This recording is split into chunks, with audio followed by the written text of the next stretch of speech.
On this episode of Athletic Training Chat, we are talking with Rick Cox of Suffolk University out east. Rick is the head athletic trainer and also the strength coach at the university. And so we talk about how he balances and utilizes both those positions to not only take care of the safety of the athletes, but look at the performance, how that all ties in, where he finds the balance of all those things, and really how he gets it all done. It sounds like Rick has done this in a lot of different versions of his career, so a lot of different good insight depending on what setting you're working in, whether it be high school or college. As always, Athletic Training Chat is powered by Mueller Sports Medicine. Check them out. They're big supporters of athletic trainers and what we do. That is what the company is based on, so definitely give Mueller a look when it comes to any of your taping or bracing needs. And with that, we will jump into the episode. All right, so welcome to this episode of Athletic Training Chat. After some technical difficulties, I feel like we're actually in the right spot now, so we should be good to go. But we are on with Rick Cox of Suffolk University. He's an athletic trainer and strength coach out there. We connected up via Twitter, but looking at what he does, it's something that's really interesting for me, but also I think it could be something that we see as a lot more common, with especially Division III schools, if not beyond, given some of the stuff that the NCAA has been putting out lately. So with that, I'm going to turn it over to Rick to kind of fill in your background and how you got to where you are. Yeah, thanks for having me on, man. I really appreciate you reaching out, and I've listened to some episodes of the podcast. I think it's really great what you're doing, so I appreciate you letting me be a part of it. So I went to Bridgewater State University. It's sort of south of Boston in Massachusetts. Got my undergraduate degree in athletic training. Went back there for grad school. I got a master's degree in physical education with a concentration in strength and conditioning. I was a graduate assistant athletic trainer for 2 years. Growing up, I didn't have an athletic trainer, and I was a 3-sport athlete in high school. Didn't have an athletic trainer, didn't have a strength coach, didn't really work out, kind of relied on my limited athletic ability to get me through high school athletics. And then when I went through athletic training, I met Dr. Ellen Robinson. She's the program director of the master's program that I went to, and realized that she was someone I wanted to learn from. So I stayed at Bridgewater for 2 years, getting my master's.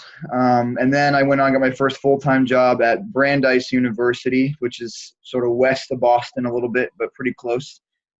Both dual role, athletic trainer, strength coach. And I kind of came in there and, and I basically started the program. They kind of outsourced all of their strength and conditioning to private facilities, and they were tired of spending money, I imagine. So they wanted to bring someone in who could actually do it for them. And it was kind of scary. I mean, I had done my internship from my graduate program at Harvard University, and I learned a lot from Coach James Frazier and Coach Tim Mullen there. Got to work with football and, get kind of ingrained in their system there. But here I was all by myself. I didn't have anybody to lean on that was there every day. So I basically had to kind of wing it and go build it from scratch.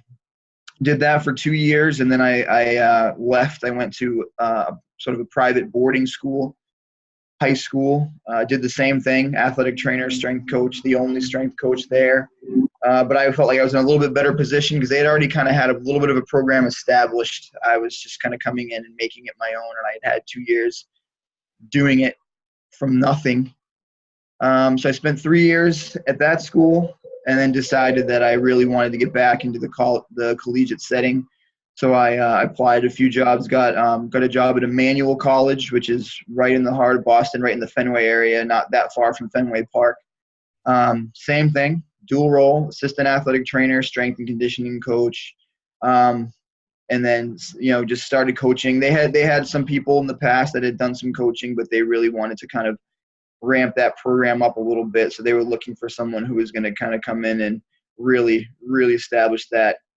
That was a lot of fun. I did that for 3 years. And then this job at Suffolk came about, and I had been thinking in the last year or two prior to this that I really wanted to be in a head position and run an athletic training department. So when this position became available, I kind of jumped all over it, and super psyched to be where I am now. Just finished year one. And it's gone well. The first year's gone well, I think. When you so all these jobs, like you've been a combination athletic training and strength coach, were they advertised as such, or did you kind of go in like making, kind of selling yourself and creating that? Because I know with some of the undergrads that we have interested in athletic training here, obviously they're going to go and get their master's degree in athletic training now. With the change, like I keep trying to harp on them, like you got to focus on something in your undergrad that makes you a dual threat, Right? whether it's nutrition or psychology or strength and conditioning, whatever it may be, like where you can go in and be really useful in multiple areas.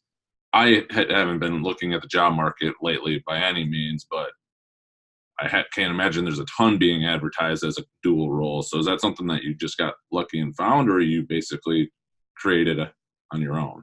I think a lot of them, the positions that I have had, a lot of them were listed as athletic trainer, but they had in the position description, they wanted someone with a strength and conditioning background. I've seen a couple jobs listed as both. But I definitely think that if that's something you're interested in and you go in and they're only looking for an athletic trainer, but they don't really have a strength and conditioning program, if that's something you want to do and you want to, and I'm sure they wouldn't say no if you had the skill set and you wanted to sort of be an asset in that capacity. Makes sense. Yeah. So what have been some of the biggest advantages that you've seen from working in both areas in athletic training and strength conditioning? I joke with our recruits anytime I see them when they come through and their parents. I was like, it's fun because one part of my job is to keep you away from the other part of my job. Yeah. No, I mean, I love it. I love being able to see them in the athletic training room and in the weight room. And, the nice thing is, if I see them in the weight room and they have to have restrictions put on them, generally, if they're my athletes that I work with, I'm the one that's putting the restrictions on them. So it makes it really easy. But I also think, being able to communicate with other athletic trainers, because every place I've been, I've never had really more than one strength coach. It's just been me.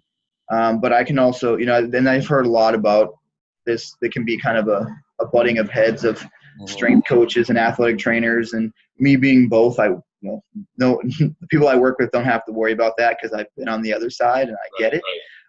But it's really nice that I get to kind of learn them as a whole person, which is really important to me. And then, that's one of my biggest things is building and maintaining relationships and, not treating injuries or coaching athletes. It's people. And so getting to see them in multiple facets of their sort of that athletic continuum, I think is really, really good for me. And they appreciate it. I get to see them in the weight room and the athletic training room. And they, there's just a huge level of trust built when you see them all the time. For sure. How do you balance kind of like prehab, for lack of a better word, and performance? I know I've heard it and I've said it a few times, like the best ACL prevention protocol is a good strength and conditioning program. As kind of that, is that something you personally take into account quite a bit, like as you're doing your programming on the strength and conditioning side, and then again just like balancing those two?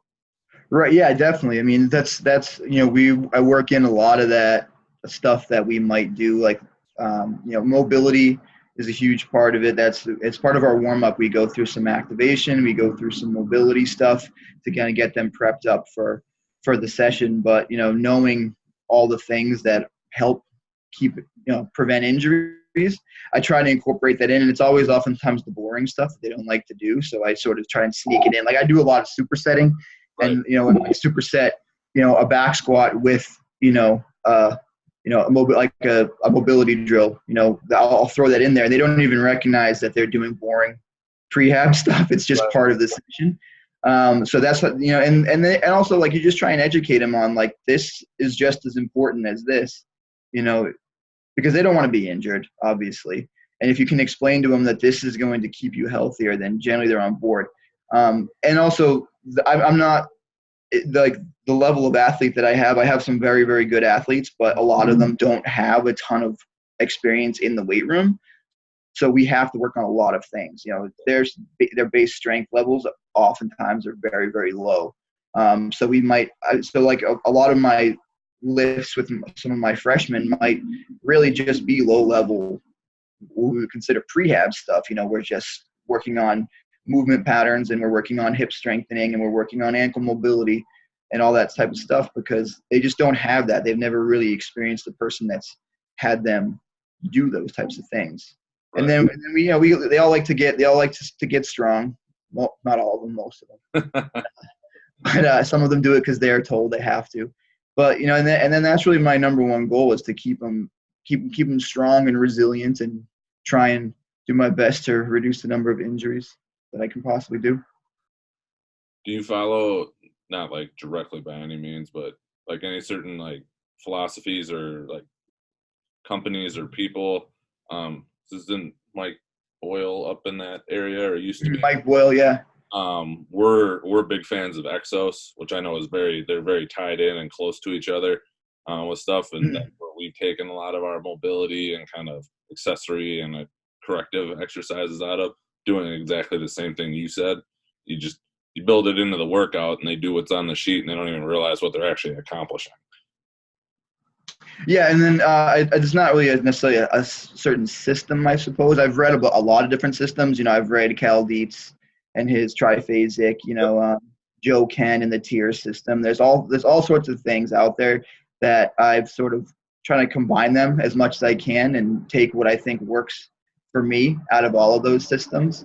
And I think a lot of those systems, you have to kind of, if you take them with where they're at, like those people are working with really high level athletes, so I think so sometimes the triphasic system might not be the best for my freshman volleyball player who literally has never stepped in a weight room before. For me to try and have her do huge isometrics and eccentrics, it's not going to be beneficial.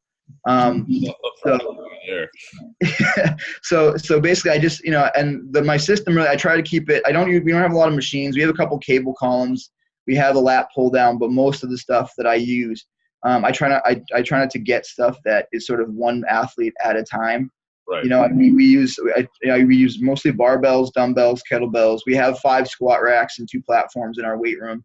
And then I suppose if I did have a system, it would sort of be the order of which I do things. We start off, we go through a sort of a circuit to warm up, then we do some mobility, then we do our plyometrics, or the upper or lower, and then we kind of move into the strength and power portion of our workouts. And then at the end, what I've started incorporating is I've had a couple of teams that we've held a draft, and we've had sort of teams within the team.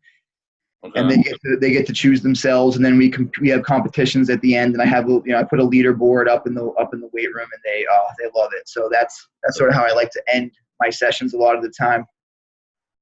Awesome. Kind of staying on the topic of strength and conditioning, we'll dive into your head athletic training role.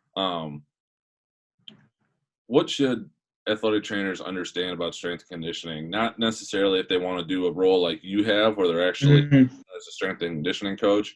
I have a conversation with a lot of people, like I think the NSCA is making progress towards helping kind of set themselves with some of the rules they're going to do, but not till 2030 about like accredited programs. But like, there's a lot of athletic trainers I know that have their CSCS that wouldn't even want to begin to try and like come up with a program and a whole thing for teams. So what do you see the importance for athletic trainers understanding strength and conditioning? Well, that's the thing. It's not as simple as like throwing some exercises on a sheet of paper. It's way more involved than that.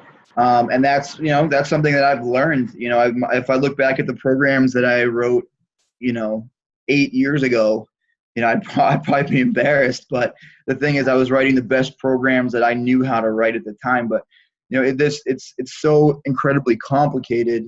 Because it's not, and because you write, also you write a workout, and then oftentimes that's not the workout you end up doing because the energy's low, or you have to take into account. There's so much that goes into designing workouts, because you got to worry about their schedule. Is it in season? Do they have games? Is it midterm time? Is it near finals? There's so much that goes into it, and I think athletic trainers and strength coaches really, like, the goal should just be to be collaborative. And it should never be, well, the strength coach thinks that the athletic trainer is just going to baby them and keep them out from everything. And not every strength coach is just a big meathead that wants people to pick things up and put them down, And I think that really the biggest thing is you need to have a conversation, and you need to have respect for one another, and recognize that skill sets are different, and that they can definitely be combined together to be best for the athlete. And it's like I said, every place I've been, it's just been me doing both, and I haven't really. I mean, I don't fight with myself. It's like, but also, my coworkers that are athletic trainers, like they get it. They know that I have the best intentions for the athlete, and I want to keep them healthy and available all the time, just like they do. Yeah, we've tried to figure out how you can complement each other. Like, if you've got an interest on, especially if you're working AT and strength coach, like if the strength coach has an interest in some prehab stuff, like combine that with some of the stuff that the AT knows. But if the AT doesn't want to develop that program, like don't get mad at the person for wanting to do some of that stuff. Right, and definitely don't try and overstep your scope either. As a strength coach, you shouldn't be evaluating injuries in the weight room unless you're a medical professional. Right. And and you shouldn't, and you should, as an athletic trainer, you probably shouldn't be making comments about a program if you don't really understand what goes into it. Couldn't agree more. I think that easily gets forgotten. With some of the NCAA stuff that are coming out and recommendations, and athletic trainers potentially signing off on strength and conditioning programs and making sure they're safe, kind of unfortunately due to some of the more common things that have come up, like the rhabdo cases. What are your thoughts on that, seeing it from both sides? Like, do you think that should be an athletic trainer type I'm trying to think, responsibility to oversee that? Or, if you've got a really good strength coach and maybe an athletic trainer that doesn't understand it quite as much, is it just setting the whole system up for a lot more issues? Well, I think, because I know, I think is it Kansas that's going with that medical model, and it's like everybody, athletic training and strength and conditioning is underneath sort of the hospital system and the doctors and all that. I think that with all the things we've seen, with obviously like Jordan McNair in Maryland, and we've had some rhabdo cases, and these issues where with these 100% preventable deaths, I can understand why they would want to have a medical professional be in charge, but it's definitely going to create some animosity. I think if you have a staff that doesn't get along well or doesn't respect one another, and it's sort of like, well, stay in your lane. I'm a strength coach. I don't need your permission to write a specific program. But so I think what you need to do is, it's not a bad idea, but I think you need to have coaches and athletic trainers that have mutual respect, and you need to take the time to understand what the other one does. I think if you have a strength coach that doesn't really have any interest in sports medicine, and they don't really want to learn, what we as athletic trainers deal with, and vice versa, then I think there can definitely be some issues. But I think in overall, the health and safety is the number one priority for everybody. I think it could work. I mean, luckily I'm not the one that has to make these decisions, because I'm not smart enough to be able to figure this stuff out. But I think as long as people want to learn from each other and are willing to communicate and have respect, I think that it can be a really good model. For sure. Yeah, I know.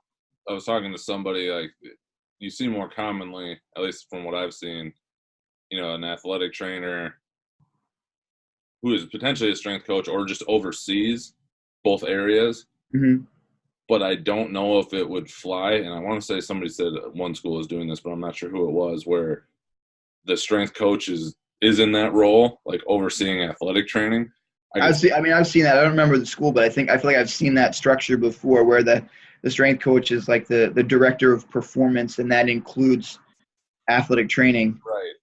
Which I think it's the same sort of thing. I think is as long as you have somebody in that role that doesn't feel they know more than they do, and they're not going to overstep and they recognize that that's not their area of expertise, then I think it can work just as well. It's just a matter of recognizing what you're capable of doing, I think. Yeah, I think like you kind of mentioned, the people that are in place are really going to make what it goes. Like you can have whatever structure you want, but if you don't have people that can do it together, Right. the structure doesn't matter. It really is the people. Yeah, exactly. Should be an interesting next 5 years, I'm sure. Yeah. Because I mean, with that whole Kansas thing, I've seen some people say that they love it and they're, and then I've also, I mean, I follow a lot of strength coaches on Twitter that I don't think they necessarily, I mean, they have a problem with it because they think it's going to, for the the reasons we mentioned, it's going to create some animosity among the staff in different departments, I think. Yeah, I think it's interesting because with that and that whole ESPN thing that came out, it's so situational. Like I personally haven't ever felt the pressure where we're at now, other than coaches asking questions. But to me, just asking questions isn't necessarily putting pressure on someone to return somebody or anything like that. But where again the people make it what it is, like I could very much see how it's important to remove it in certain situations. If you've got a coach that's also the AD and they don't understand or potentially not respect the profession, but I would have a hard time in my personal situation seeing where anybody would really come and challenge that, just because we're fortunate in that regard. And so it can be really case dependent with that, where we're able to do what we want to do, but unless it's something of a fluke accident, we've done nothing around here that I've seen that should even remotely put somebody close into being, rhabdo or, hard to say with weather because we don't deal with it in the extremes that other people do, being up north. But we're fortunate in that regard, but I know that's not the case everywhere. Right. And I'm the same way. Like I hear about these horror stories of, athletic trainers being put in terrible positions. And I've never experienced that, and I've just been, and I haven't, I've never worked at a Power 5 school or anything like that. But I mean, but that doesn't mean that coaches like that don't exist at the level that I work at. But I've been really fortunate at every place. Again, just like you said, I mean, they have questions, which I'm all for. But they're not questioning my decision. It's just and then I've had coaches that I've had a mutual respect with, and I've said, okay, I'm thinking about maybe giving this guy the day off, and then the coaches come back and said, well, what if I just modify practice for him this way? And if I'm okay with that, I'm fine changing my decision there too. As long as I think that it's still going to be safe for him or her, then I'm fine with that. Yeah. I agree.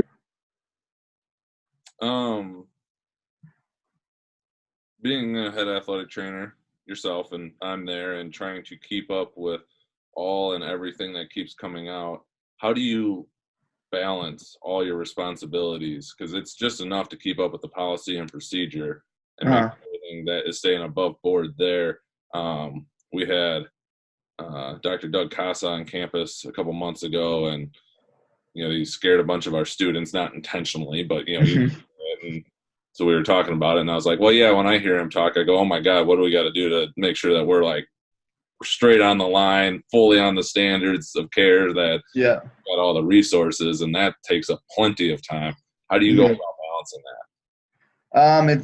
It's hard, and I have two staff members, Nick and Aaron, that I couldn't do this job without them. We built this staff, and they're both awesome. So basically I kind of have to, I just have, it makes for long days sometimes to try and get all the sessions in, plus my treatments, plus, doing all the documentation and admin stuff.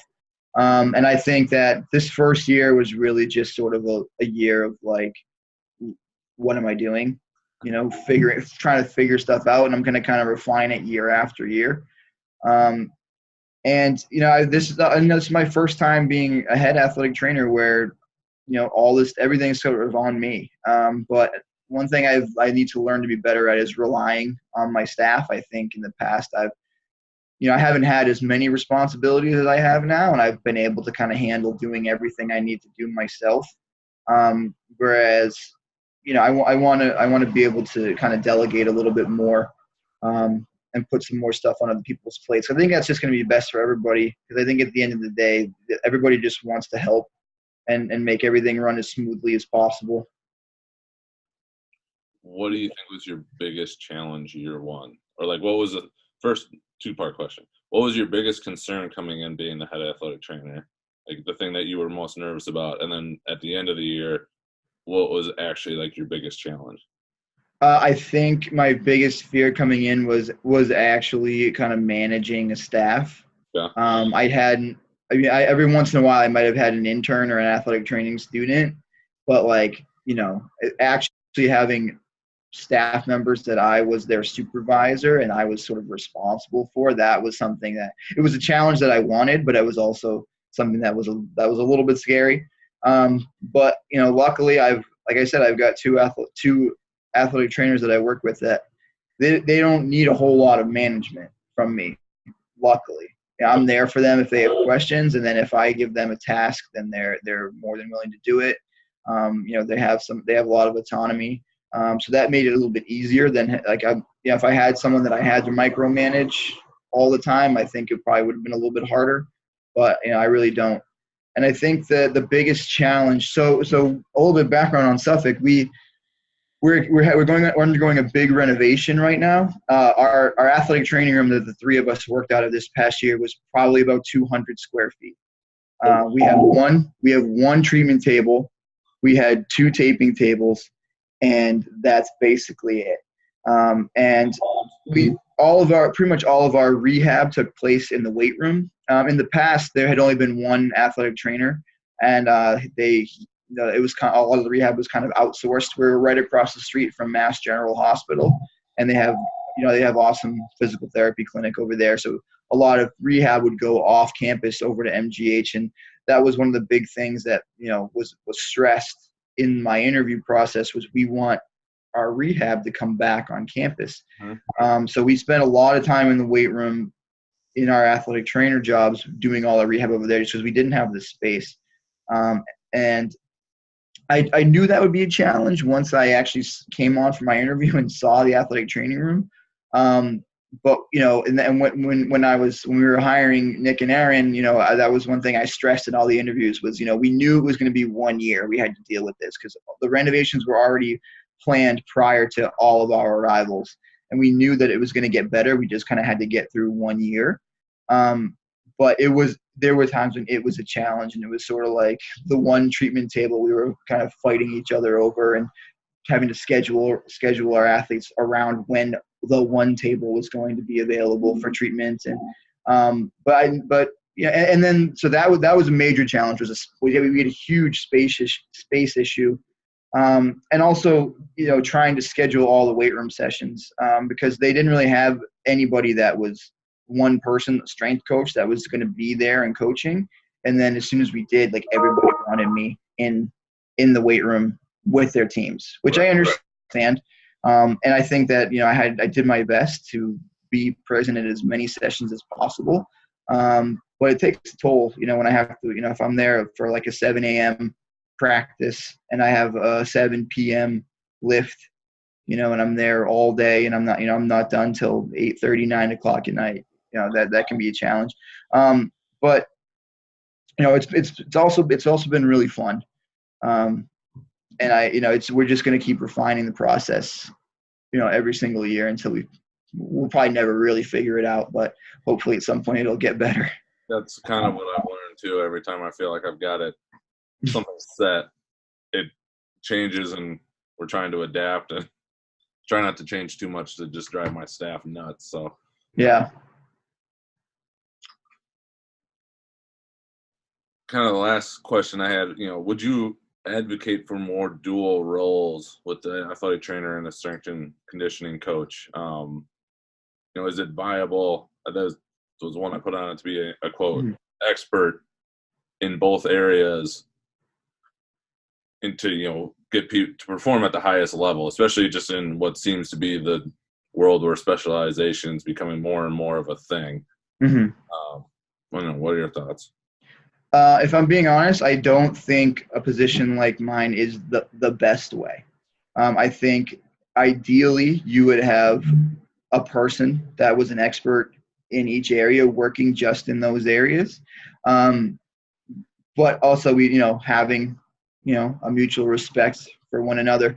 But I think that it's sort of all in a lot of schools cases, especially like at our my division 3 level. We don't have the money right now to hire a full-time strength coach. They've done their best. My AD, I love my AD. He's the greatest.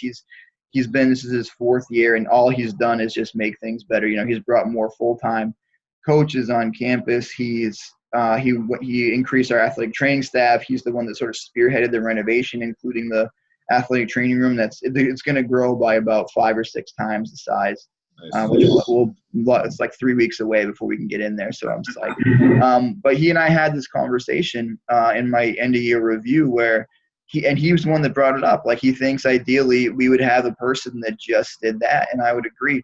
I think that someone like me, we can make it work to the best of our ability, and it's much better than not having anybody at all. But I think ideally, in a perfect world, you'd have a strength coach, and an athletic trainer, an athletic training staff, strength and conditioning staff that was able to better serve the needs of the student athletes. And as much as I've loved these jobs, it pulls you in so many different directions that it's hard to really focus on one thing. And I think that, and when we talk about sports specialization, like, I don't ever really look at it as like hockey training versus soccer training. I kind of, especially like I said, with the athletes that we have, like, we need to get, we need to move well, we need to be strong, we need to be fast, and we train very similarly across sports. I'll specialize certain things especially for maybe be position specific if they need something different than someone else on the team. But I don't get crazy into specificity of training. But to answer your original question, I don't think this is the greatest way to do it, but it's a very, very good way that I think a lot of schools would benefit from doing it this way. I think if you were it's on a smaller level, like, you've got so many responsibilities, but if it was like AT responsibilities to a team and then strength responsibilities to maybe a couple teams, so you're not there for 14 hours a day, right, dealing with all of the teams, potentially it could work. But yeah, and then the nice thing too is one of my staff members, Nick, he's interested in it. He wants to get his CSCS, and then we'll eventually incorporate him into the strength staff too. So we'll kind of have 2 of us that do both, and we can kind of take some of the load off of me, and then I can maybe sharpen my skills when I have more time to do that. For sure. Yeah. Anything else specifically you want to cover around this topic? No, I think we did a good job talking about a lot of things. Awesome. Well, then we'll jump into the AT chat questions at the end here. First one is, what does being an athletic trainer mean to you?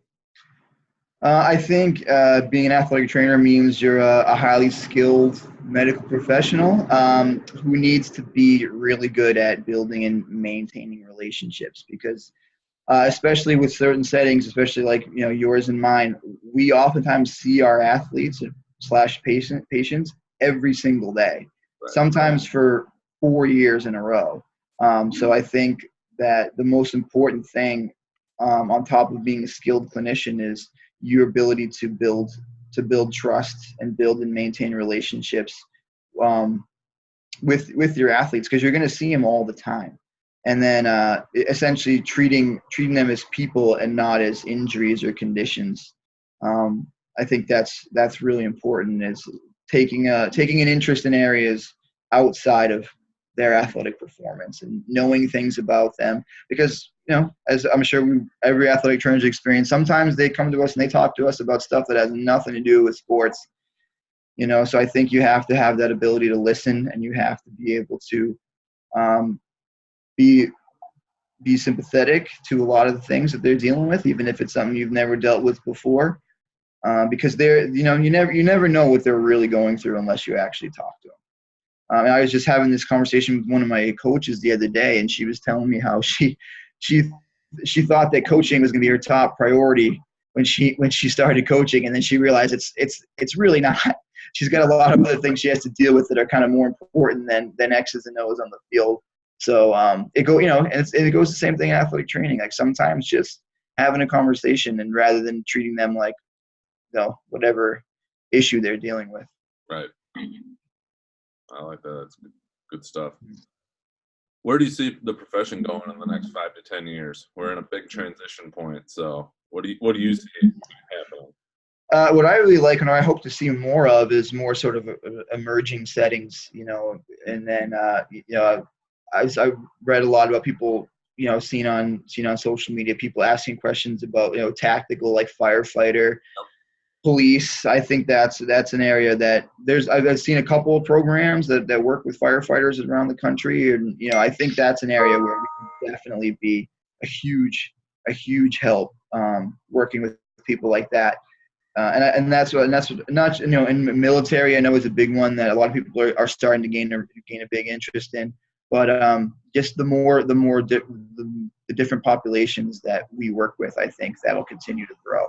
And what I'm hoping is that a lot of young professionals are willing to advocate for themselves and for the profession, and willing to educate the public, but also the people that they work with. Sometimes people we work with don't really understand what it is we do and what we're capable of doing. And I think the more that people understand and the more that people can advocate for the profession, that's going to drive salaries up. Hopefully it's going to, hopefully we won't have all that animosity among different staffs in the same place as, and then that's where I'm hoping it goes.